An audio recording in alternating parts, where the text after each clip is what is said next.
I live on a small farm a few miles outside the village. It's nothing fancy, just a couple of acres, a modest barn, and a house that always seems to need something fixed. The place has been in my family for generations, and I've carried it on since my parents passed. I've always liked the isolation. It's peaceful, and I don't mind the hard work, the animals, the crops. They give you purpose. The fields were looking good this year. The rain had been kind, and the corn was coming up strong. My sheep too were in fine form, grazing lazily on the patches of pasture. All in all, it was shaping up to be a decent season. Then the formations started appearing. The first one turned up on a Tuesday morning just after dawn. I was out checking the fields when I noticed a patch of corn flattened into a circle. It wasn't like they'd been knocked over by wind or trampled by animals. The stalks were pressed down neatly, spiraling inwards. I remember standing there for a long time, staring at it. The pattern was almost perfect, the kind of thing that seemed too deliberate for nature. I thought about foxes or deer, but it didn't add up. It was too precise. I didn't make much of it, though. Maybe some teenagers had sneaked onto the property during the night, trying to spook the local farmer. That's what I told myself. I'd seen them loitering near the fields before, usually with their bikes propped against the fence. I figured they'd gotten bored and decided to pull a prank. But the next morning, there was another one. This time the circle was larger, and there were lines stretching out from it like spokes on a wheel. The grass around the edge was untouched, as if whatever had flattened the crop had known exactly where to stop. I walked the perimeter, looking for footprints or signs of disturbance, but there was nothing. The dirt between the rows was dry and smooth, with no marks at all. That's when I started to feel uneasy. I couldn't shake the sense that something about it wasn't right. The sheep began to act strangely a few days later. Normally they were calm creatures, content to graze and doze under the sun, but now they were skittish, crowding together in tight clusters and bleating more than usual. They wouldn't go near the edge of the field where the circles had been appearing, sticking to the far side of the pasture instead. I found myself checking the fields more often, even after dark. There was a part of me that wanted to catch whoever was responsible, to see them with their planks of wood or whatever they were using to create the formations. But each time I went out with my torch, the fields were empty. One night, just past midnight, I spotted something at the edge of the corn. A figure standing perfectly still, just where the rows met the tree line. It wasn't moving, not even a little. I squinted, trying to make out its shape, but the darkness swallowed most of the details. It was tall, taller than anyone I'd expect to see around here, and its arms seemed too long for its body. My chest felt tight as I stepped closer, the torch beam jittering in my hands. The figure didn't react, didn't flinch or shift or make a sound. I was maybe 20 feet away when the torchlight flickered, and for a split second the beam caught its face, or what should have been a face. There weren't any features, just a blank, smooth surface where its eyes and mouth should have been. The light went out completely then, and the next thing I remember, I was lying in the field, flat on my back. The sky above was pale, the stars fading into dawn. My head throbbed as I sat up, dirt clinging to my clothes. I looked around, disoriented, the memory of the figure fresh in my mind, but the field was empty. The corn rustled softly in the breeze, the rows swaying like nothing had happened. It wasn't until I went back to the house and washed up that I noticed the mark. Just below my shoulder blade there was a small bump under my skin about the size of a coin. It didn't hurt, but it was strange, almost like a lump of metal buried just beneath the surface. I pressed it with my fingers, and for a moment I swore I felt something shift inside, like it was alive. I haven't been back to the field since. The sheep refused to graze anywhere near it, and the corn has started to wilt, the leaves curling as if scorched. The bump under my skin is still there. Sometimes, late at night, it feels warm, like it's reacting to something I can't see. We'd been talking about it for weeks. Ever since Greg brought up the old textile mill out by the train tracks, the one everyone in town avoided. The haunted mill, people called it. A crumbling red brick building that loomed at the edge of the woods, surrounded by rusting chain-link fences and patches of scrubby grass. Local kids told stories about it, workers crushed in the machinery, ghostly figures in the windows. But I never put much stock in any of that. It was just a place people like to scare themselves about. Still, when Greg suggested we check it out, we all said yes. It was something to do, a way to kill a Saturday night. He had a couple of torches, an old handheld camera, and a list of questions scribbled in a notebook. The rest of us just came for the thrill of it, expecting a bit of fun, maybe a laugh or two when someone jumped at a noise. We climbed through a gap in the fence around 10 p.m., the moonlight bright enough to make out the jagged edges of the building against the sky. Up close, the place was worse than I expected. The windows were shattered, the walls streaked with grime, the front doors had been boarded up years ago, but someone had pried one of them open just enough to squeeze through.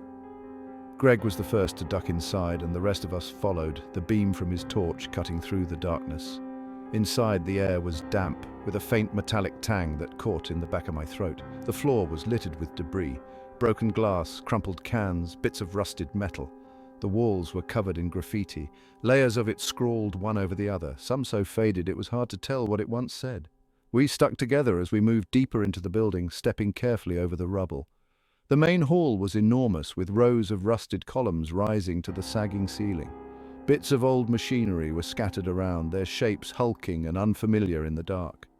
Greg kept stopping to film, muttering something about documenting our investigation.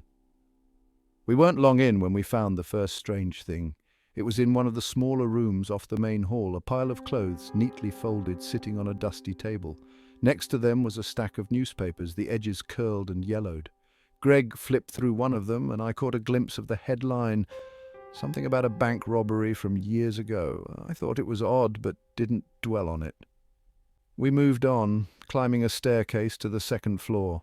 The steps groaned under our weight, and I kept glancing down, half expecting one of them to give way. The upper level was worse than the ground floor, with entire sections of the ceiling collapsed, letting in streaks of moonlight. It was here that the feeling shifted.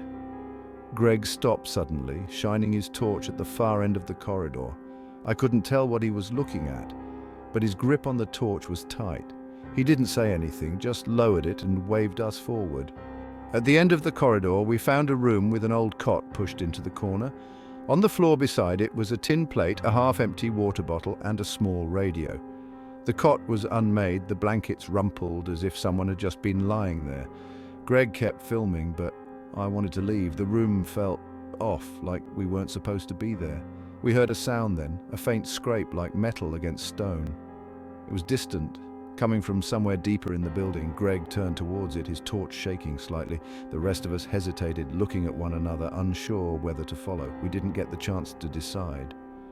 From behind us there was a loud bang, the sound of something slamming shut. We spun around, our torches darting over the walls, but there was nothing there. Greg moved back down the corridor, calling for us to follow. The rest of us trailed behind, sticking close together now. The main hall was darker than before, the moonlight from the broken windows dimmer. The bang came again, closer this time, and we froze. It sounded like it came from above, from the upper floors. Greg pushed us forward towards the exit. When we reached the staircase, though, we stopped. The door we'd pried open earlier was shut, the board across it nailed back into place. We turned back, scrambling for another way out. The building was a maze of corridors and dead ends, the air growing colder the deeper we went. I felt it then, the sensation of being followed. Every time I turned, though, there was nothing behind us. We reached the basement entrance by accident, stumbling across it in our panic. The door was open, revealing a set of narrow stairs descending into pitch black. Greg hesitated before stepping forward, his torch lighting the way. The basement was worse than the upper floors. The air was thick with dust, and the walls were lined with more machinery, their shapes hulking in the dark. That's when we saw him. He stepped out from behind one of the machines, a figure dressed in dark clothing, his face hidden by a hood. He didn't move, just stood there, his head tilted slightly to the side. Greg dropped the torch. It hit the floor with a clatter, the light spinning wildly across the room. The man moved then, quick and deliberate, reaching for something at his side. Greg grabbed my arm, pulling me back towards the stairs. We ran, tripping over debris, the sound of footsteps echoing behind us. When we reached the ground floor, the door was still shut, the nails glinting faintly in the torchlight. I don't remember how we got out. When I looked back, the man was standing in the doorway, his shadow stretching across the hall. We didn't stop running until we were back at the car, the engine stuttering to life as Greg fumbled with the keys. As we drove away, I glanced in the rearview mirror. The mill was still there, dark and silent against the sky. I've been a long-haul trucker for nearly 20 years.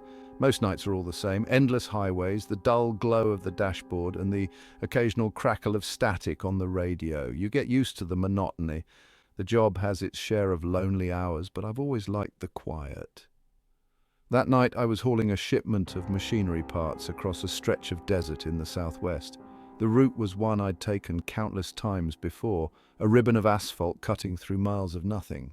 The sky was clear, the stars scattered like glitter, and the headlights carved twin beams into the darkness ahead. I remember glancing at the clock on the dash, 11:30, a couple more hours and I'd be at the truck stop where I'd planned to pull over for a break. The coffee in my thermos had gone cold, but I didn't bother pouring another. The night had been uneventful, just the way I preferred it. It was somewhere around mile marker 245 that I noticed the light.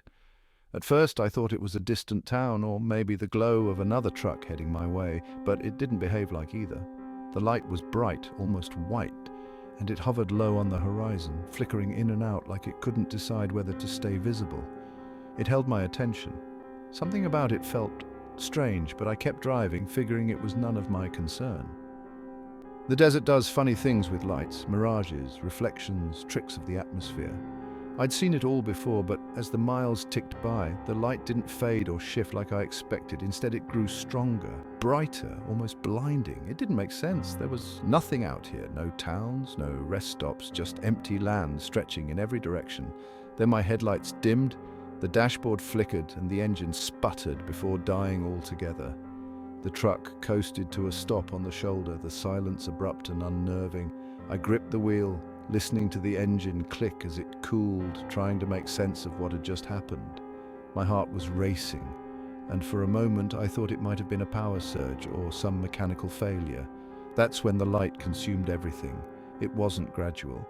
1 second, I was sitting in darkness. The next, I was bathed in white so intense it seemed to burn through my eyelids. My head buzzed like a live wire, and I could feel the air vibrating, pressing against my skin. The sensation was unbearable. When I opened my eyes again, I was lying on my back in the middle of the desert. The truck was gone, the road nowhere in sight. The stars above were faded, the moon a thin sliver on the horizon. The air was cold and my clothes were damp with sweat. My body felt strange, as if I'd been running for hours, though I couldn't remember moving. I sat up slowly, my limbs aching. Sand clung to my hands and knees as I looked around, trying to get my bearings. There was no sign of civilization, no landmarks, no lights. Just an expanse of dirt and rock stretching endlessly in every direction. When I touched my face, I felt the rough edge of a scar running from my temple to my jawline. There were others too, thin raised lines crisscrossing my arms, my chest, my legs. They didn't hurt, but they weren't there before. I checked my watch, but the screen was cracked. The hands frozen at midnight. My phone was missing, along with my wallet, my keys, everything I'd had in the truck. I wandered for hours, the sun eventually creeping over the horizon, turning the sky shades of pink and orange. The landscape was barren, not even a cactus or tumbleweed to break the monotony. My throat burned, my tongue dry as sandpaper, but I kept moving, hoping to stumble across a road or some sign of life. It wasn't until midday that I spotted the truck. It was parked at the edge of a dry riverbed, the cab door wide open. The engine was cold, the fuel gauge reading empty. My thermos was still in the cup holder, the coffee inside untouched. When I climbed inside, I noticed the seatbelt was torn, the fabric frayed as if something sharp had sliced through it. The dashboard was scratched, the marks jagged and chaotic. I drove to the nearest town, barely making it on what little fuel I had left. People stared at me when I stumbled into the diner, my clothes filthy, my face drawn. The waitress asked if I was all right, but I couldn't bring myself to answer. Later, I learned I'd been missing for 3 days. To this day, I don't know what happened. The scars haven't faded, and sometimes, late at night, they itch like they're trying to remind me of something I can't quite remember. I never thought much about the paths I jogged. They were familiar stretches of asphalt and dirt, twisting through the trees near my neighborhood. I always took the same route, past the old playground, down the hill by the reservoir, looping back home through the woods. My dog, Murphy, knew the route by heart. He would dart ahead, sniffing at bushes and wagging his tail when I caught up. That evening felt no different at first. The sun was sinking below the horizon, the air cool and still, with just enough light to make it back before dusk. Murphy bounded along beside me, his tongue lolling out as we hit our stride. We reached the playground and he stopped. He did this sometimes, pausing to nose around the bushes or check for squirrels. But when I called for him to come along, he didn't move. His ears were back, his head low. He wasn't growling or barking, just staring off into the woods like he was trying to make sense of something. I tugged his lead, expecting him to fall back into step, but he pulled in the opposite direction, away from the path. I tried to coax him forward, but he dug in his heels, yanking towards the trees. I don't know why I followed him. Maybe I thought he'd caught the scent of a rabbit or a fox. The deeper we went, the darker it got. The trees were older here, their branches gnarled and twisted. The ground was uneven, covered in roots and moss that made running impossible. I kept thinking we'd hit another path eventually, one I didn't know about, but Murphy stopped suddenly, his nose to the ground. There was something in the underbrush, half covered by leaves and dirt. It looked like a trapdoor made of rotting wood and held shut with a rusty padlock. I wasn't sure why it was there or what purpose it could have served, but it didn't feel like it belonged. Murphy was whining now, pawing at the ground. I should have turned back, taken him home and forgotten the whole thing. Instead, I looked around and found a rock big enough to break the lock. It took a few tries, the metal snapping with a brittle crack. When I pulled the door open, the smell hit me first. It was faint but foul, like damp earth and something else I couldn't place. Beneath the door was a ladder leading down into the dark. I hesitated. The opening wasn't much wider than my shoulders, and the thought of squeezing down there made my skin crawl, but Murphy barked, sharp and urgent, and that sound made me do it. I lowered myself onto the ladder, my feet finding the rungs, and climbed down. The space below was cramped and cold. I couldn't see much at first, just the faint outline of walls made of concrete, slick with moisture. There was a narrow corridor stretching ahead, lit by a single bulb dangling from a cord. The light flickered. I stepped forward, the sound of my own breathing louder than I expected. The corridor led to a larger room, the walls lined with shelves. There were jars on them, dozens of them, filled with things I didn't want to look at too closely. Some of them were labeled, but the handwriting was spidery and uneven, as though whoever wrote it had been shaking. On the floor were piles of clothes, shoes, and what looked like old photographs. I bent down to pick one up and nearly dropped it when I realized it was a family portrait. The faces were smiling, but something about their eyes made my stomach tighten. I moved further into the room, trying to ignore the faint sound of dripping water. There were more jars, more photographs, and something else. A small table in the corner, its surface stained dark. There were tools on it, sharp and rusted, laid out in a neat row. Murphy was barking again, his voice muffled from above. I turned to head back when I noticed another door set into the far wall. It was metal with no handle, just a small slot at eye level. I didn't want to go near it, but my feet carried me forward. I peered through the slot and wished I hadn't. The room beyond was small, with no windows or furniture. In the middle was a chair bolted to the floor. The straps hanging from its arms were stained dark, and the walls around it were covered in scratches. Something moved behind me. It was faint, just the sound of a footstep, but it was enough to make my heart race. I turned, scanning the room, but there was no one there. The jars on the shelves rattled faintly, as if disturbed by a breeze that didn't exist. Murphy was barking harder now, frantic. I stumbled back to the ladder, my breath coming in short gasps.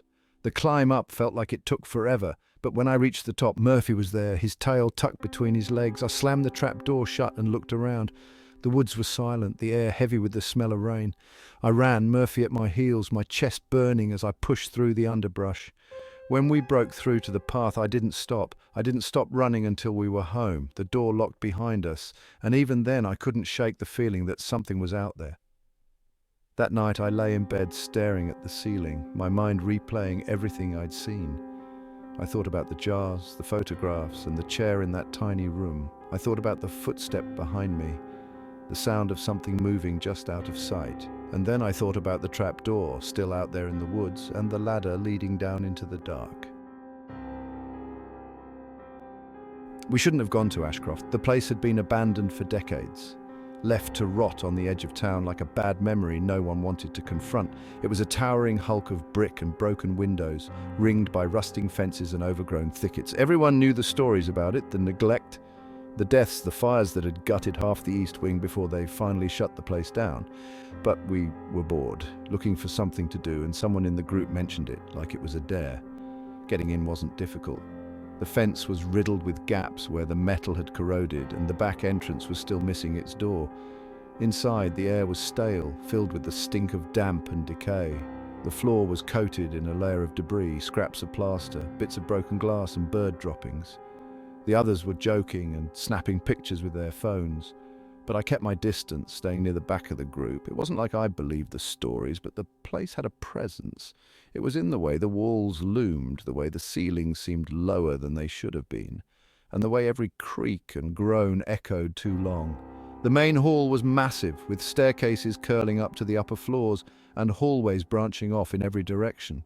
We stuck together at first, moving from room to room. Most of the furniture was gone, but the things left behind told their own kind of story. Rusted bed frames, cracked porcelain basins, old medical charts scattered on the floor. One of the charts was open, and I remember glancing at it. Just a name and a date, but it felt personal somehow. It was halfway through the West Wing when things began to shift. I don't know if it was the way the wind moved through the broken windows or something else entirely. But the silence began to take on a different quality. I felt it in my stomach before I realized what it was. The group wasn't laughing anymore. We ended up in a long corridor, the walls lined with doorways. Most of the rooms were empty, but one of them had something strange in it, a pile of blankets, old tin cans, and a lantern with a crusted wick. Someone had been living there, and not long ago. One of the others poked at the pile with their foot, and I told them to stop.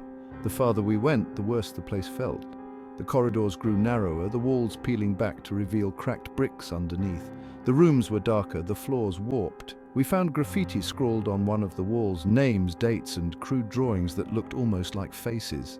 There was a sound then, faint but clear, coming from somewhere ahead. I froze, my heart kicking up in my chest. It was distant, metallic, like the scrape of something being dragged. I wanted to turn back, but no one else seemed to share my concern. We reached the East Wing eventually. The fire had done more damage than I expected. Half the ceiling was gone, and the floor was buckled, sagging downwards in places. The air here felt colder, damp from years of exposure. That's when the first thing happened. One of the others spotted it before I did, a doorway at the end of the hall with something written on it in black paint. Just a single word, smeared and crude, but it sent a jolt through me. I didn't want to go any closer, but the group moved forward, and I followed, not wanting to be left behind. Inside, the room was empty, except for a single chair in the center. It was one of those old, padded ones, the kind you'd see in a dentist's office, with straps hanging loosely from the arms. There were scratches on the walls, long and jagged, like something sharp had been dragged across them. Someone in the group started laughing, but it sounded forced, like they were trying to break the tension. I kept my eyes on the floor, counting the cracks in the tiles, and that's when I noticed the footprints. They were faint, but there, a trail of muddy smears leading out of the room and into the hallway. They weren't ours. I think that's when the panic began to set in. No one said anything, but we all felt it. The group started moving faster, sticking closer together. Every sound seemed sharper, the groan of the wind through the broken windows, the creak of the warped floorboards. We reached the stairwell leading back to the main hall and found the door shut. One of the others pushed against it, but it didn't budge. The rusted hinges screamed as they tried to force it, but it held firm, as if something was braced against the other side. That's when the smell hit us. It was faint at first, but it grew stronger with every passing second. Something sour and rancid, like meat left out in the sun. I covered my nose and backed away, my stomach twisting. The group decided to try another route. We ended up in another hallway, this one darker and narrower than the others. The light from our torches barely reached the end. Halfway down, we found another room, the door hanging off its hinges. Inside was another pile, like the one we'd seen earlier, but this one was different. There was a shape under the blankets, too large to be anything but a person. We didn't touch it, no one wanted to. The smell was stronger here, almost unbearable. I thought I heard something then, something faint and shuffling, but when I turned, there was nothing there. We ran after that. No one said a word. We just started moving as fast as we could, weaving through the hallways, trying to find a way out. The place felt different now, the walls pressing in, the air growing thicker. We found another stairwell eventually, and this one was open. We took it 2 steps at a time, the sound of our footsteps echoing up the shaft. At the top, we burst into the main hall, gasping for breath. That's when we saw him. He was standing at the far end of the hall, just a dark shape against the broken windows. His head was tilted slightly, and his shoulders were hunched. He didn't move, just stood there, blocking the way to the exit. No one wanted to go near him. We backed away, turning towards the other wing, but as we did, there was a sound behind us. When I looked back, he was gone. We ran after that, through the west wing and out the broken door, our breaths ragged and our hearts hammering in our chests. The car was still there, parked where we'd left it, but as we climbed in, I couldn't shake the feeling that we weren't alone. I don't remember much of the drive back, just the way the headlights cut through the trees and the feeling that something was following us just out of sight. I hadn't seen my dad in nearly a decade when the letter arrived. It was handwritten, rambling, the kind of thing that seemed to veer between desperation and something a bit darker. He asked me to come out to his property, mentioned he was building something special, and hinted that he wouldn't be around much longer. I wasn't sure what to make of it. He lived in a remote part of Devon, in a house I hadn't been to since I was a teenager. My mother had always kept me at a safe distance from him after their divorce, calling him unstable. Still, there was a pull to the letter I couldn't explain. Maybe it was guilt, maybe curiosity. Either way, a week later I found myself driving down a narrow country road, the kind with hedgerows so high you felt boxed in, wondering if I'd made a mistake. The house looked worse than I remembered. The garden had turned to brambles, and the paint was peeling from the windowsills. There was a makeshift workshop in the front yard, tarpaulins stretched across bits of old machinery. As I parked, I saw him at the door, waving me in. He looked older than I expected. His beard had gone grey and his frame seemed thinner, but his eyes were the same, bright, restless, always darting around like he was trying to take in everything at once. He hugged me, awkwardly, his arms stiff, and ushered me inside. The place was cluttered, every surface piled with tools, papers, and half-empty cups. He told me he'd been working on something big, and that I had to see it. Before I could protest, he was leading me to the back of the house.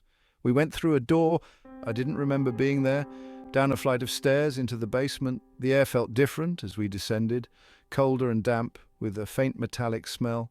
At the bottom was a reinforced steel door, the kind you'd expect to see in a bank vault. He unlocked it with a keypad, his hands shaking slightly, and pushed it open. The room beyond was enormous, far larger than I thought the house could accommodate. It stretched out like a maze, lined with shelves stocked with canned food, water jugs, and medical supplies. There were generators, air filters, and even a stack of Geiger counters. The walls were reinforced concrete, thick enough to survive anything short of a direct missile strike. He was grinning, showing me the rows of supplies and the intricate wiring he'd installed. It was clear he'd spent years on this, pouring everything he had into it. He kept calling it the Ark, as if he thought he was some modern-day Noah. It was impressive in a way, but there was something off about the way he talked. He kept mentioning a coming storm, something that would wipe out civilization. It wasn't just a theory for him, it was an absolute certainty. I told him I needed air and went back upstairs. The house felt strange after being in the bunker, like it was somehow emptier than before. I found myself looking at the windows, wondering how far away the nearest neighbor was. That night he insisted I stay over. I didn't want to, but it was already dark, and the idea of navigating those country roads didn't appeal. He gave me the guest room, which was little more than a mattress on the floor. I woke up in the middle of the night to the sound of something clanking below. I lay still, listening, but it stopped after a while. I tried to go back to sleep, but couldn't shake the feeling that something wasn't right. The next morning, I found him in the kitchen, scribbling in a notebook. He barely looked up as I entered, muttering something about adjustments. I told him I needed to leave, but he just nodded, distracted. When I went to the front door, the handle wouldn't turn. I tried the back door, but it was the same. I asked him about it, and he waved it off, saying the locks had been acting up lately. It wasn't until I tried the windows that I realized something was very wrong. They'd all been sealed from the outside, bolted down with metal plates. I felt a cold knot form in my stomach as I went back to him, demanding an explanation. He just smiled, a calm, unsettling smile, and told me it was for my own good. The rest of the day passed in a blur. He kept me close, talking about his plans for the Ark, how it would save us both when the time came. I tried to reason with him to convince him I didn't need saving, but it was like talking to a wall. That night, he locked the steel door to the basement. I heard it click as he turned the key and my heart sank. He didn't say why, but I knew it was because he thought I'd try to leave. I spent hours trying to find a way out. Every window, every door, every possible escape route was blocked. By the time I gave up, it was well past midnight and the house was silent. I couldn't sleep. I sat by the window, staring out at the dark garden, trying to think of something, anything, that would get me out of there. It wasn't until dawn that I noticed the cameras. Small, almost invisible, mounted in the corners of the ceiling. They weren't there before. The next few days blurred together. He kept me close, always in sight, always talking about the storm and how I'd thank him when it was over. Every time I tried to bring up leaving, he'd change the subject, his voice calm but firm. The last thing I remember before everything fell apart was hearing him in the middle of the night, moving around in the basement. I crept to the top of the stairs and listened. There was a sound, metal on metal, like something being dragged. When I woke up, the house was empty. The door to the basement was open, and the steel door at the bottom of the stairs was ajar. I don't know what I expected to find when I went down there, but it wasn't this. The lights were flickering, and the air felt wrong. The shelves were empty, the supplies gone. In the center of the room there was a hole in the floor, a dark, gaping void that seemed to stretch down forever. And he was gone. We'd booked the cabin as a last-ditch effort. Things hadn't been good between us for months, and the idea of getting away from everything, work, phones, the noise of the city, seemed like the kind of thing that could help. It was my idea, mostly. I found the listing online. Charming remote cabin, perfect for couples. The photos showed it nestled in the woods, all cozy looking with a little porch, a wood stove, and enough privacy to feel like the world had disappeared. It looked perfect. The drive was long, mostly winding roads that turned into dirt tracks as the GPS lost its way. By the time we pulled up, the sun was sinking and the place looked exactly like the pictures, just trees all around, thick enough that you couldn't see more than a few meters into the undergrowth. The cabin itself was rustic, small but clean enough, and the air smelled like pine and damp leaves. It felt quiet, a good quiet. We spent the evening settling in. The cabin was simple, one bedroom, a little kitchen, a bathroom that had been tacked on at some point and barely modernized. There was no Wi-Fi, no mobile signal, just an old landline phone that didn't seem to work. That part felt strange, but we shrugged it off. That night, the silence was different, not peaceful exactly, the kind that seemed to press in on you, amplifying every creak of the floorboards and every rustle of wind through the trees. I didn't sleep well, but I couldn't say why. In the morning, I went out to get something from the car, and that's when I saw it. The tires had been slashed, all four of them. The rubber hung in ragged strips, and there were gouges in the paint on the driver's side, long scratches running the length of the door. My stomach dropped. I looked around, but there was no one in sight, just trees on every side. I went back inside and tried to stay calm. There was no way this could be random. No one came out here unless they meant to. We spent the morning checking the cabin for anything that might help. There was no real weaponry, just a rusted hammer in a drawer and a kitchen knife so dull it could barely cut bread. It wasn't until later, when we were standing on the porch trying to make sense of things, that we saw him. A figure in the woods, standing between the trees about 20 or 30 meters out. I couldn't make out much. Just a man, tall, dressed in dark clothes. He wasn't moving, just standing there, like he was waiting for something. We went back inside and locked the door. That didn't feel like enough, so we moved furniture in front of it. The little table from the kitchen, the chairs, even the mattress from the bed. By then it was getting dark again, and the cabin seemed to shrink with every passing minute. It was almost dark when the lights went out. 1 second they were on, the next the cabin was plunged into blackness. I stood there in the silence, holding the useless kitchen knife, and listened. There was a sound, faint but clear, coming from the door. A dull scrape, like someone dragging their hand across the wood. I froze, every nerve on edge, and held my breath as it came again, then again. We stayed like that for hours, or at least it felt like hours. Every so often there'd be another sound, a shuffle on the porch, the clatter of something small and metallic. The handle of the door jiggled once, then again, but it didn't open. The bedroom had a window that faced the back of the cabin, out towards the trees. We pried it open as quietly as we could, and I climbed out first. The ground was cold and soft, and the woods felt endless. We started running, moving fast but careful not to trip on the roots or snap too many branches. The trees were so close together that the moonlight barely got through, and everything seemed to blur into black shapes. I kept looking over my shoulder, expecting to see him behind us, but there was nothing.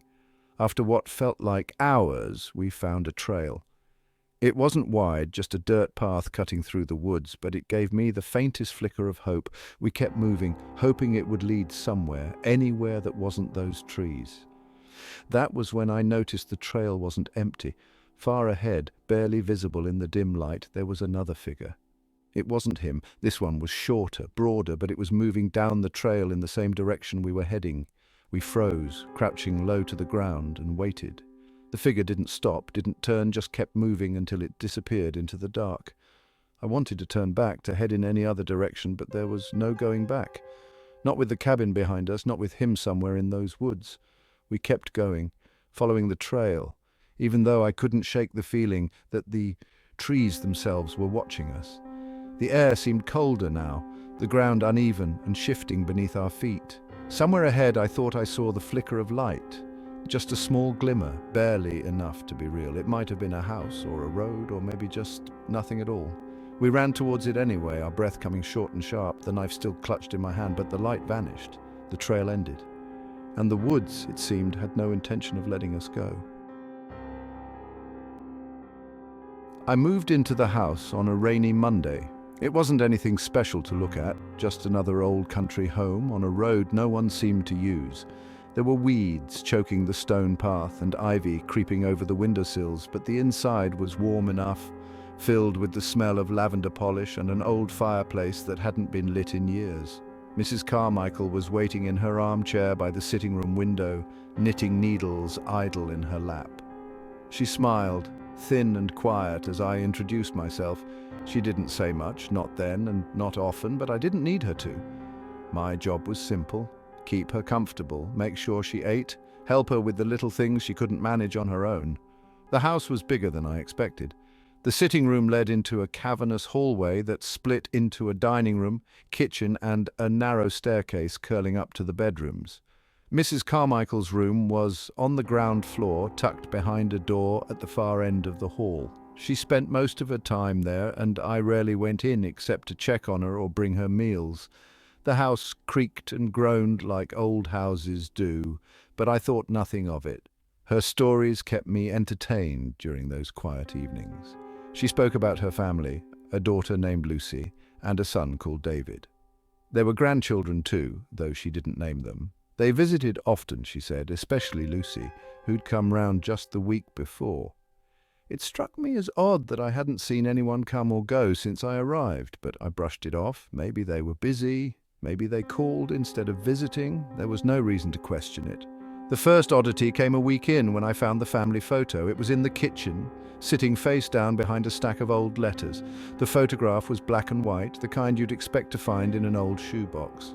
There was Mrs. Carmichael, much younger, with a man who must have been her husband. A little girl stood between them, clutching a doll, her smile frozen in the grainy light. No David, no other grandchildren, just the three of them. That night, lying in bed, I told myself there had to be another explanation. Maybe this was an older photo, taken before her son was born. Maybe the others were somewhere else in the house. I didn't want to dig through her things to find out.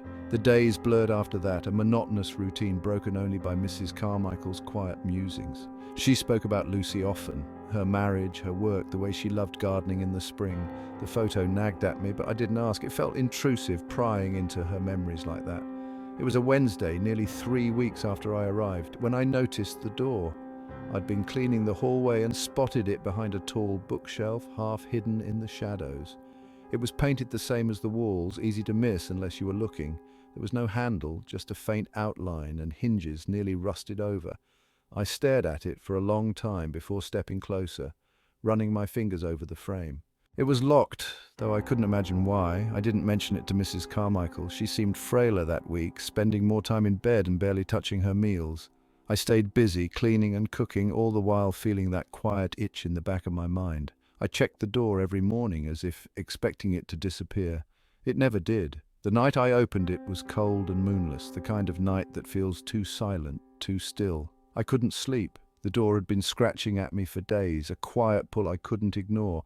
I found a screwdriver in the kitchen drawer and pried at the lock until it gave. The smell hit me first, a dry, stale scent like old paper and something faintly bitter. The room was small, barely bigger than a cupboard, with shelves lining the walls. Boxes were stacked haphazardly, spilling photographs, yellowed letters, and brittle books. I stepped inside, careful not to disturb anything, and pulled out a photo album from the nearest shelf. The first page stopped me cold. There she was again, the little girl from the photo in the kitchen, Lucy. The next page showed her as a teenager, then an adult, her face hardening with time. I flipped faster, my breath shallow. The last photo in the album showed her grave, fresh flowers resting against the stone. She died in 1982. I froze, the room tilting around me. The letters confirmed it. Condolences from relatives, funeral notices, even a copy of the death certificate. Lucy had been dead for over 40 years. I stumbled out of the room, leaving the mess behind. My hands wouldn't stop shaking as I sat in the kitchen staring at the clock. Mrs. Carmichael had spoken about Lucy just that morning as if she'd seen her yesterday. The next few days passed in a haze. I avoided the sitting room, avoided Mrs. Carmichael. She noticed, of course, though she didn't press me. Her face seemed more drawn, her voice weaker. I couldn't bring myself to meet her eyes. It was the 5th night after opening the door that I heard the sound. A faint, irregular creak, like footsteps on the floorboards above. Mrs. Carmichael never went upstairs. She barely left her chair most days. I listened, heart pounding, as the sound moved across the ceiling, pausing above my room. When I went to check, the hallway was empty. Mrs. Carmichael's room was dark the next morning, her bed neatly made. Her chair in the sitting room was empty too, the knitting needles resting on the cushion. I searched the house, calling for her, but she was nowhere to be found. The door to the hidden room was open when I passed it, though I knew I'd shut it before. I never found her. I stayed for 3 more nights, sleeping with the light on, the sound of those footsteps echoing above me. On the 4th morning, I left the house and never looked back. I don't know what I walked into in that house, and I don't want to know. Sometimes, though, when I close my eyes, I see her face, Lucy's face, smiling up at me from that black and white photograph.